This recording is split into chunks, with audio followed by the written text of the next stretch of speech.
So do you want to hear about what the Palestinians said? Yeah. So what they said was basically, this is all racism. This is apartheid. What's going on? This is all one land. Doesn't matter what, it's all Palestine, really. It's not what they said, but really that's what they think. A colonial power came here, took it over, and is oppressing half the people. Now deal with it. So... Yeah. Okay. Actually, every time people are asking me to tell them something about this conflict, and Palestinians like to use the word narratives. I don't believe in different truths. I believe in one truth. Right? People understand the truth differently. So let's say Israelis, we see, okay, there's two national movements here. Both want the whole land. Both want all their people to have the right to live here. So to us, we say, oh, all right, let's split it into two. That sounds like a reasonable compromise, and it sounds reasonable to us. And many Israelis didn't understand it in the 90s when we were all into the peace thing, and I'm a right winger since childhood, yes, but I saw this thing happening. So they didn't understand that Palestinians see things differently. I mean, they see here only one national movement. That's their movement. Although it's funny because their national movement is, without Zionism there wouldn't be Palestinian people, I guess. Or at least Palestinian national movement. Yeah, Palestinian national Palestinian people. Yeah. So and they don't see it the same. They see us as a religion. They see us as apartheid, a colonial. Yeah, they don't see us as equal. And to them, a two-state solution is a thing that it's not just. It's an unjust solution. It's not a just solution. Especially because Jews are not a people. They're a religious community and they can live. It's not according to them. It's not a compromise, it's a giving up to them. Yeah. So this is why many Israelis still very hard for them to understand it today.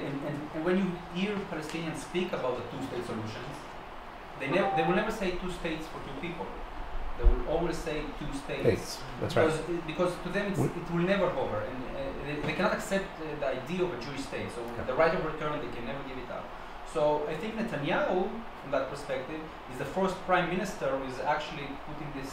Okay, we're not moving on till this issue will be resolved, till it will be the end of your claim, or the end of claims, and most important, this is going to be a Jewish state eventually. You have to accept it from the beginning.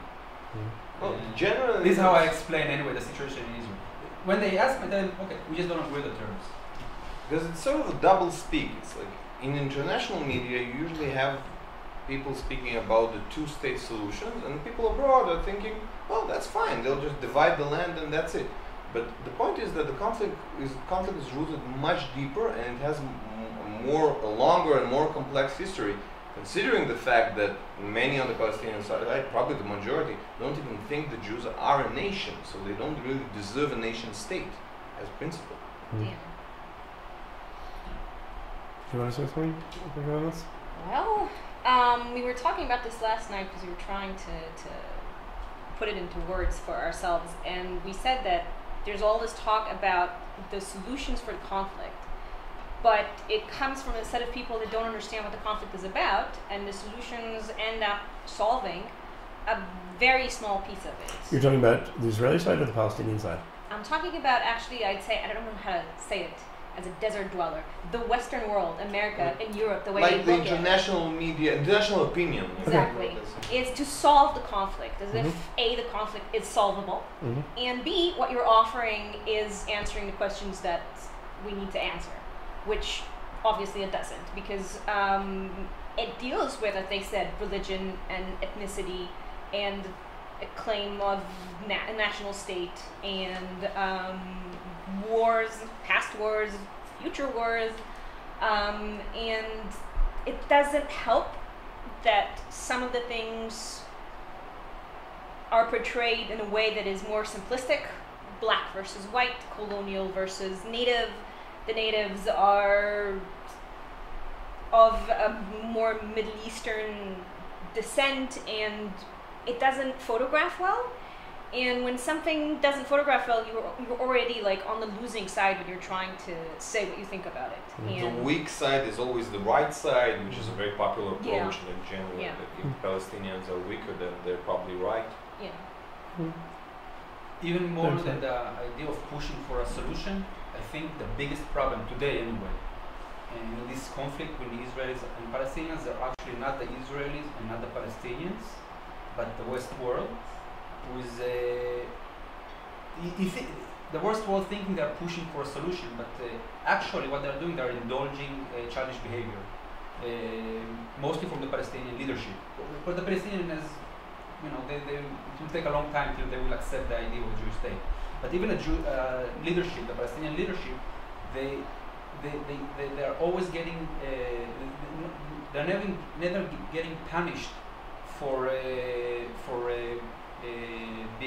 saying no for everything, and they always think that Israel is getting punished all the time internationally. So they can do whatever they want.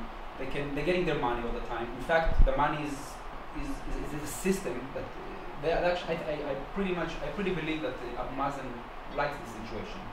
Because he's getting his money, he's a millionaire. I think actually most Palestinians would agree with you on that. Yeah, strangely, yes, that's true. Because they're very. He likes the situation. I mean, he doesn't want to change it really. Because for him, I'm allowed to do whatever I want.